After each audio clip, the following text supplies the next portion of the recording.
عائشہ رضی اللہ تعالی عنہا نے فرمایا کہ نبی کریم صلی اللہ علیہ وسلم جب جنابت کی حالت میں ہوتے اور سونے کا ارادہ کرتے تو شرمگاہ کو دھو لیتے اور نماز کی طرح وضو کرتے۔ صحیح بخاری حدیث نمبر 288۔ حضرت عمر رضی اللہ تعالی عنہ نے نبی کریم صلی اللہ علیہ وسلم سے دریافت کیا کہ کیا ہم جنابت کی حالت میں سو سکتے ہیں؟ آپ نے فرمایا ہاں، لیکن وضو کر کے۔ صحیح بخاری حدیث نمبر 289۔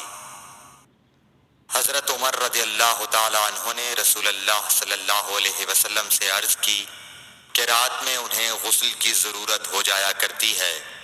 رسول اللہ صلی اللہ علیہ وسلم نے فرمایا کہ وضو کر لیا کر اور شرمگاہ کو دھو کر سو جا۔ صحیح بخاری حدیث نمبر 290۔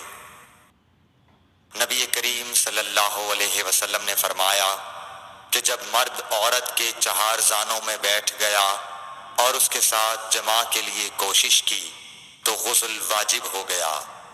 صحیح بخاری حدیث نمبر 291۔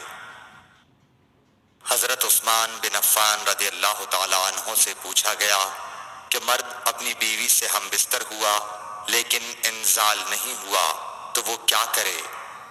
حضرت عثمان رضی اللہ تعالی عنہ نے فرمایا کہ نماز کی طرح وضو کر لے اور ذکر کو دھو لے۔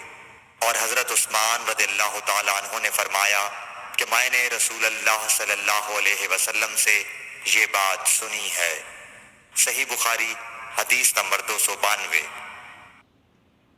ابی بن کعب نے پوچھا یا رسول اللہ صلی اللہ علیہ وسلم، جب مرد عورت سے جماع کرے اور انزال نہ ہو تو کیا کرے؟